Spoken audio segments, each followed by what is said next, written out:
What's up, everyone?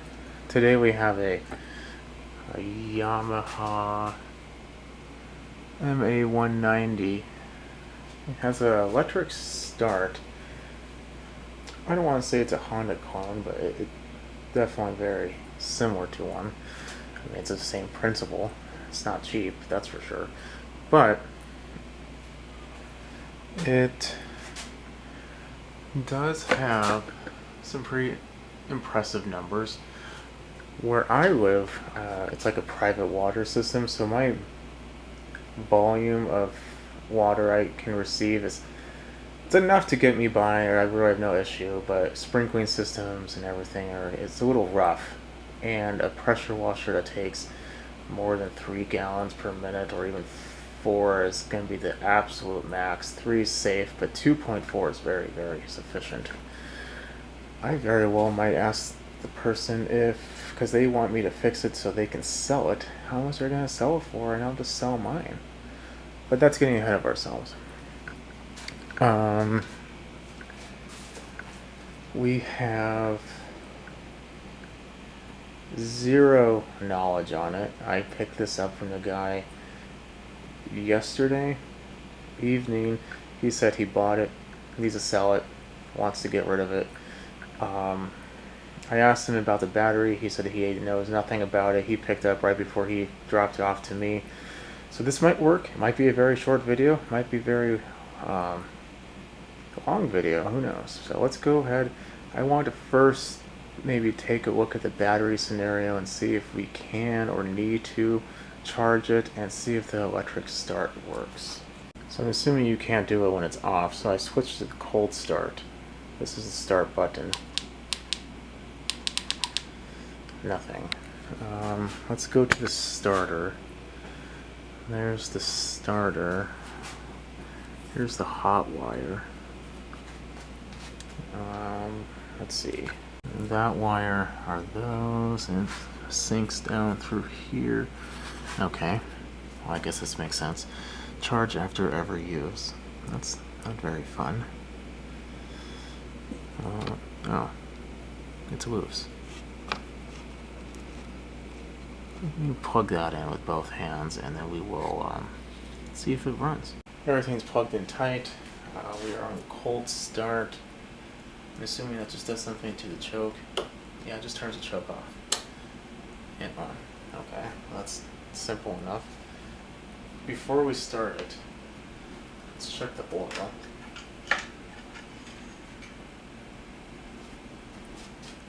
That looks new. Can you see that? Fresh oil in it.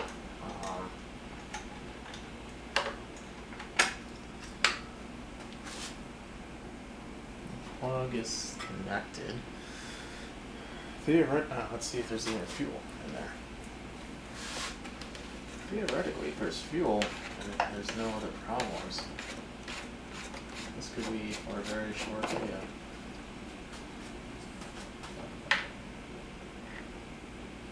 Can't tell. There's a good screen in the way. Oh yeah, there's fuel. Doesn't smell too good though.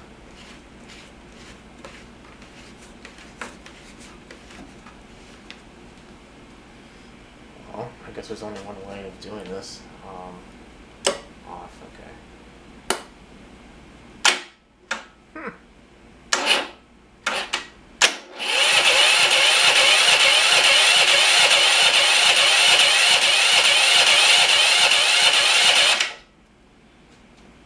That's to be expected, I suppose. Is there a fuel on and off? There it is. It's closed. Let's push it open, see if it leaks. So while we wait for it to fill, the reason why I want to change mine is, it's probably better just to show you, it's a Simpson, which isn't bad. It's a GCV 190. I put a 3100 PSI pump, so nothing's really different. I think it's a 2.5, so technically it has a better cleaning unit than this one would.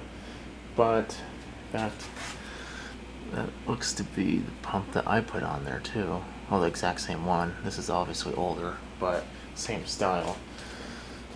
But the thing I hate about this is the wand holder. I mean, you can put it on either side. I'm just putting the hose and wrapping around there, and I put quick connects and everything on it, of course, but it always falls. You have to take the wand off, carry it over with the pressure washer. I'm just not a fan. This one just has a handle that just goes straight down, so that might be a little bit easier. Judging by how slow that was turning, the battery is kind of on this last leg, but it does have a pull start, so it's not like you can't pull it. It's okay to run it for a short amount of time without any water, so I'm not too worried about the pump not working, but if it doesn't spin fast enough, it might not start anyway. So if it doesn't start with the key or the button, I'll pull it and try it anyway. Let's see, it's on cold.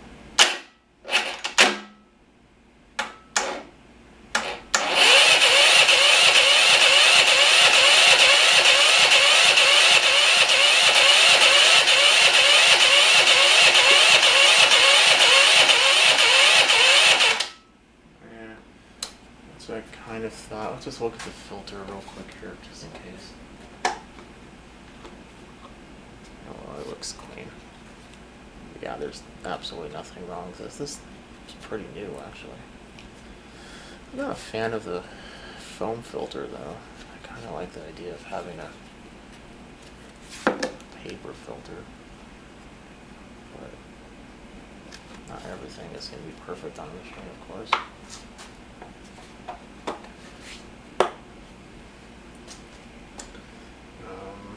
So let's pull it and see.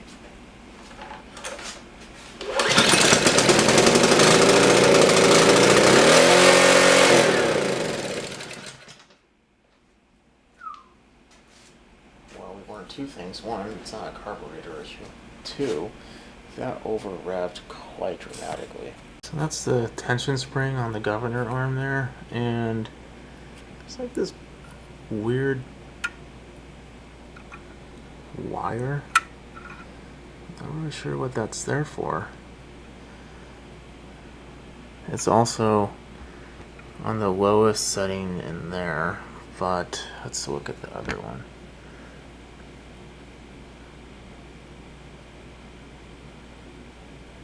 It's also on the highest on this side. So I noticed that when I try to push on the throttle, it doesn't really want to move, so let's just see if we can get it to free up a little bit. Okay, there we go, now it's working.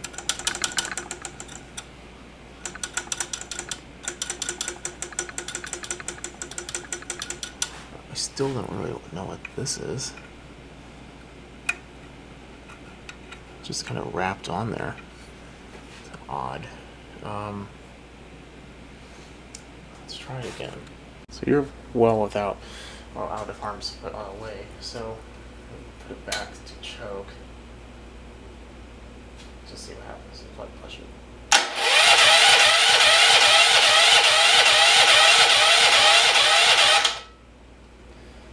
Maybe we'll give it a little help at this time. Yes, I can just pull it, but why not, you know?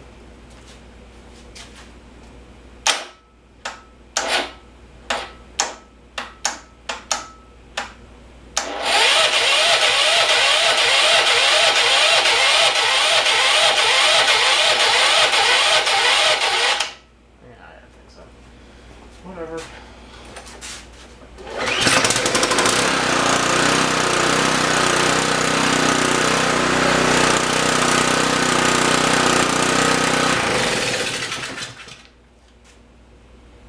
Well, that is good news. It's just stuck. Oh, I see what happened. There was like a little piece of trash there. Let's take a quick look. I was moving it. If you can zoom in there. There we go. And there's something like wedged, because it was No, it was always like this. Yeah. There was just something wedged like on the bottom, just kind of putting pressure up on the actual butterfly. Well, butterfly arm, whatever, the linkage connector, or whatever that is. And I don't know where it was. I saw it fall when I was moving it, but I'll look for it later. I think now we are going to check the pump. So, yeah, you're here because I'm sure you can't realize that the pump did not work. It was plugged. I can't get any water through it, no matter what I did. So, why don't we take off? Looks like we have to take 3 bolts out. So these are great, horrible pumps. I say that because they're cheap. They don't really seem to have too many problems, but they're also not the greatest in quality. Just, like I said, they're cheap.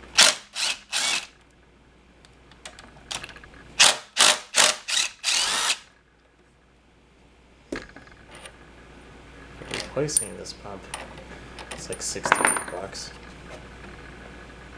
So can't really complain with that.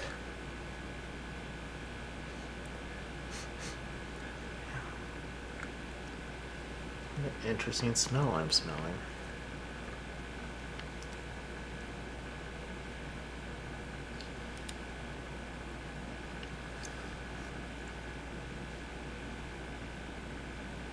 Really nothing that I can see that would be,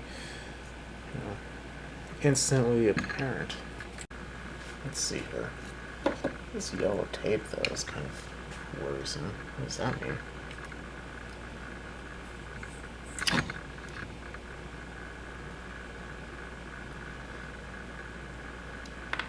I know.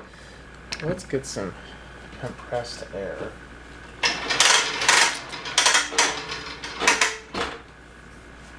And have it aiming away. Let's see what happens.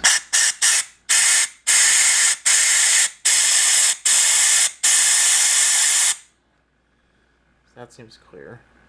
Right here.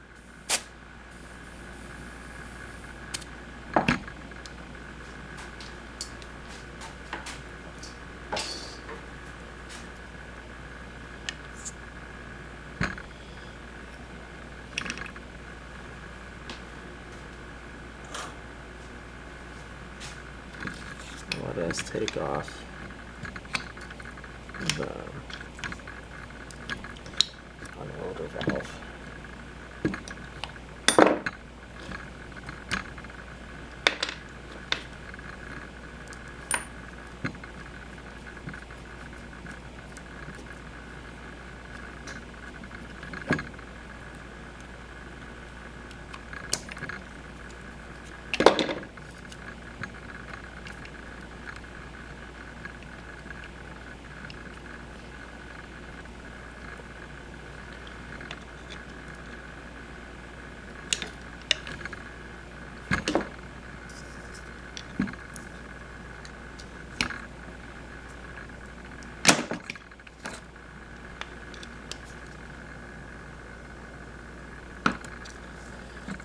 It's definitely not wanting to come out. That's not too uncommon. There we go. So look at this. Yeah, that looks good too. It is dirty though. You can see that. The light in here is horrible, I know.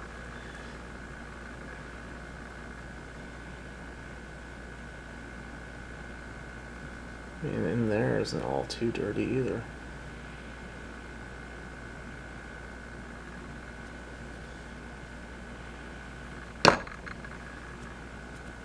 Let's try the air again.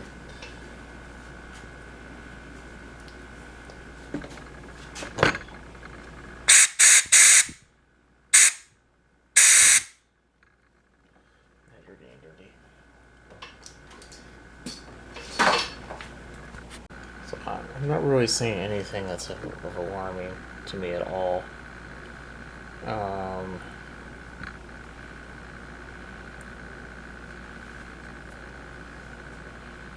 If we were to take this off, what would happen? Nothing. I can see right through there.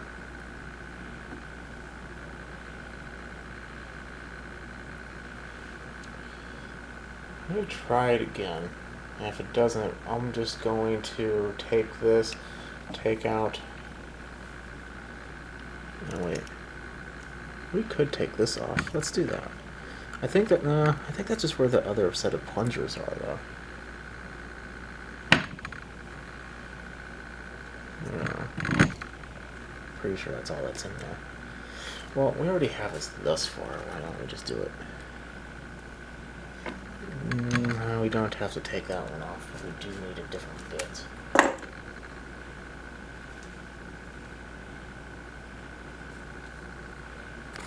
Let's see if this fits.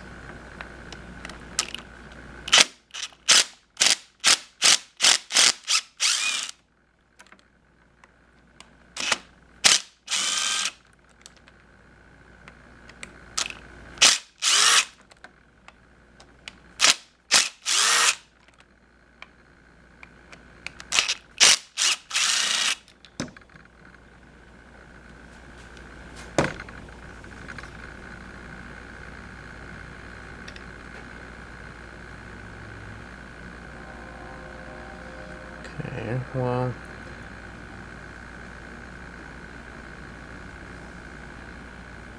I guess it is a little gooey in here.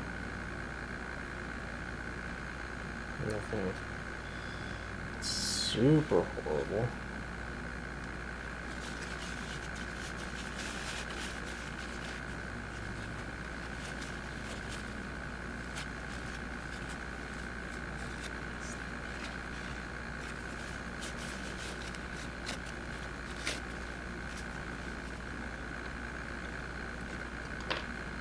This looks pretty nasty though. I don't want to break it.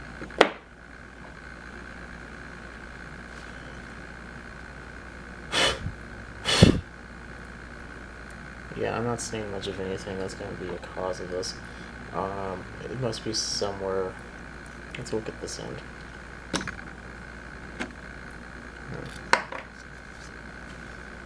So we have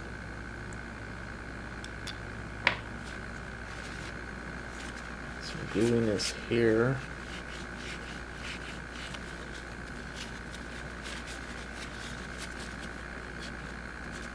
There's the pump seals. There's the bolts falling out.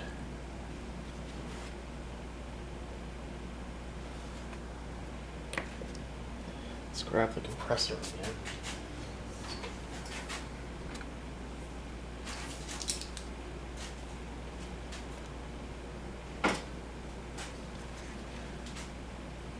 Let's see.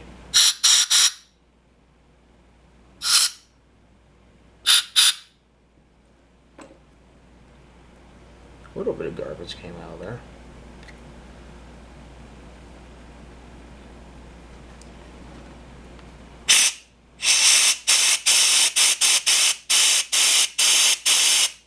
Well, at least that's a lot different of a noise. I'm going to put this back together. I'm going to clean it up a little bit. And if we really need to, we can take it back off and put in an ultrasonic cleaner. So I took the unloader valve out. It still wasn't working. This is a piece that goes behind it. That little ball. It's completely crusted in. It wouldn't move at all. So now I have a free motion. Put a little WD-40 down there just in case. We'll see what happens. To take this out, you take like a pick and you go into the little side holes. And it pulls right out. So in addition to just running the pressure washer without the engine on, just letting it flush the pump, get all the crap and dirt and rust out of it. Check your tips. This is completely rusted over. That's also going to be a little bit of a problem. I'm going to clean that out, but I ran it with no engine on got everything cleaned out. It should be ready to test after this. Okay, let's give it a try.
Okay, well, it worked out pretty good.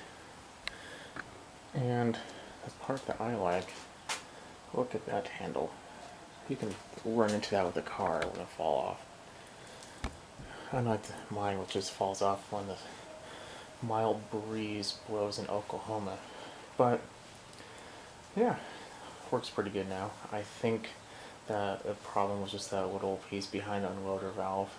I don't remember what it's called, but like I said, just take it out, clean behind there. I did put in an ultrasonic cleaner. Seems to work right now. I took all the seals out to make sure they all seem fine. Doesn't seem to be leaking.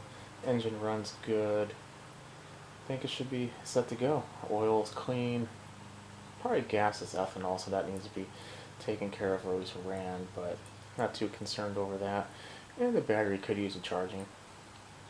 But as hoped, if your pressure washer is completely plugged or just no water coming out of it, take it apart and just kind of go through all the components, and whatever you do, do not plug in your actual wand first. Okay, we'll have to see everyone later. Definitely subscribe, put a thumbs up, that helps me a lot. I'll catch everyone later. Have a good rest of your day.